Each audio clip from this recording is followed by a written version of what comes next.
We are meeting today because I wanted people to get to know more about Jay. I just started to get to know her in January. I thought she's one of the most intriguing people I've met, and she's got some good messages and a lot of experience. So that's why we're here today. Now, I know you've been working as a craniosacral massage therapist and healer for over 35 years, Right. and I wondered what led you to this kind of work. Well, before I ever started that work, I used to be a searcher, a seeker, so I read every self-help book. And most of the books said it's the things that you don't know, what's in your subconscious, that you need to reach to heal. Mhm. So I tried to think, how do I do that if I don't know it? So I thought of going to a therapist, but you only tell them what you know. So how do I reach? Yeah, it's a distorted view, actually. Right. And if I ask my family, they see things differently. Everybody sees things quite differently. Yes. Yes. And so I decided to ask the one who knows everything. Mm. So also, I thought about, why do people say have a good day? And why do they have to shake things off all day and they have a great day? Why not have the day you have?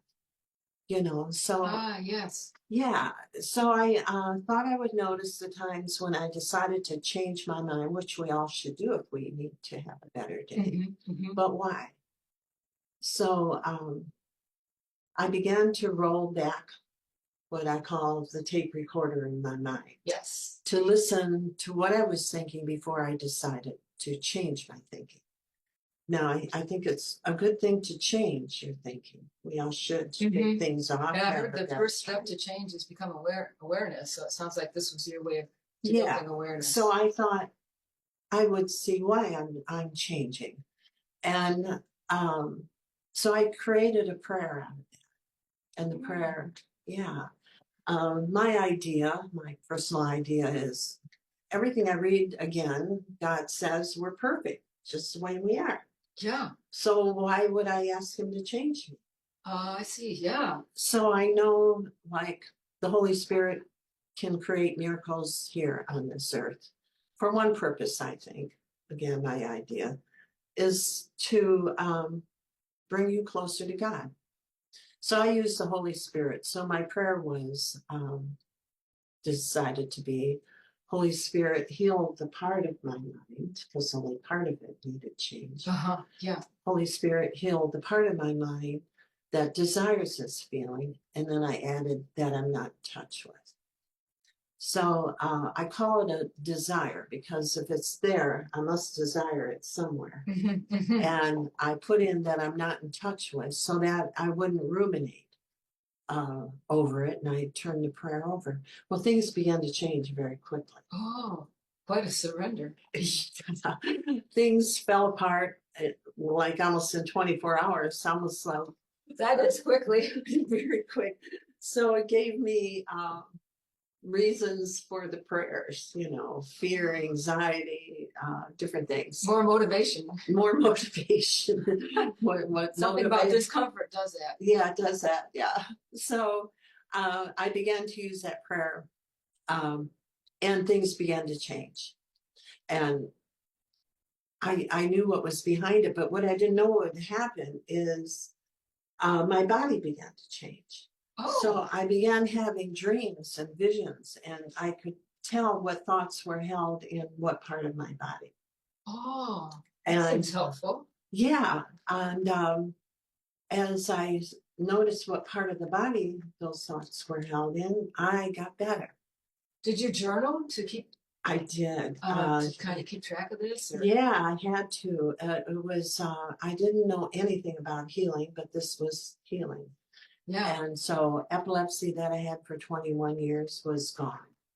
Oh my God. Once I knew the thought behind it, I then had a vision. That's truly a healing. A dream of, not a dream, but a memory of what happened to me at 10 and why I felt the way I felt then. And it was similar to how I was feeling now.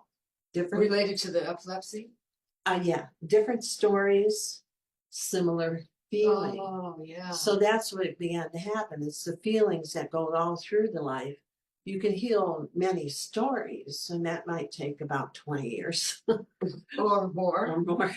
But healing the feeling behind the story, Oh, 2 weeks, 2 days, 2 hours. that's efficient. It began happening to me. So after a while, dreams, visions were teaching me about this. Um, I began to see a therapist because I didn't know what was happening to me. And then I began to hear and feel the thoughts in other people's bodies. Mm. So I searched out, asked questions what that might mean, and people told me about healing. So I studied the healing modalities, Yeah. Japanese, Tibetan work, and but when I was in business doing this work, I began to change the body, to move the muscles, to Right. change. So I decided to study massage therapy. Mm-hmm. And then I had like a mild learning disability where I couldn't retain a lot of the intellectual paperwork, only I'm very kinesthetic. So, Hands-on. yeah. And so I had some cranial sacral work done, and I valued it so much that It's I very helpful. studied it. Yeah. Yeah, and took advanced courses, and then reflexology, and eventually I accepted my psychic abilities, Uh-huh. and I now also do psychic healing. I see. So So one thing led to another, didn't it? yeah, Quite an unfolding, yeah, it did. quite a journey.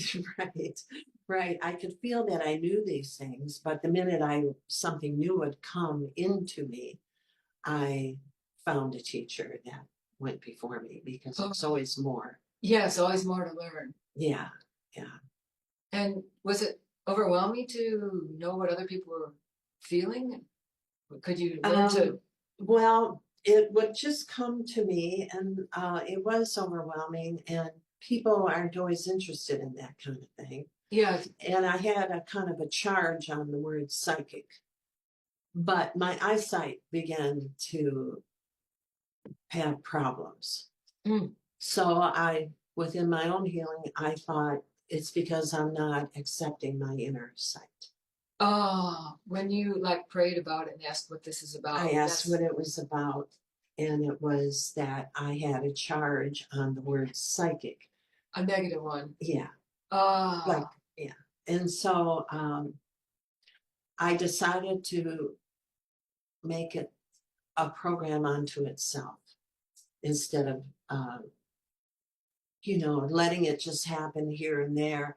I decided when it would happen, which I think And did is that more. help your eyes stop? It did. It did. It's a good thing you I listened. use the word psychic healing, and Yeah. I created a program around it so that people will call just for that word. Sure. And then It's on your own style. yeah, and then all everything comes into a comedy rather than let it happen here and there while I'm doing massage or cranial work. Messages would come.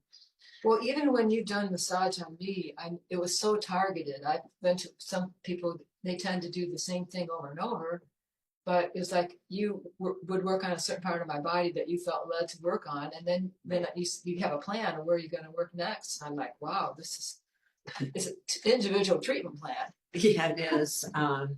I'll scan with my hands to see where to begin and where you. Like, do you feel more tension when you scan? Well, I Is it have hard a to- feeling in my hands. I'll scan from head to toe, Yeah, and then but there's more there's intensity. more intensity. They'll tingle or get hot, That tends to be where they need to go to work. and that's where I'll begin. Oh, It's not necessarily where the answer is, but Uh-huh. it's where it's the beginning you're is. less. Yeah, yeah, right, Yeah. like the start. like there's underlying causes and. Yeah, there's almost like step 1 and step 2 of awarenesses. Uh-huh.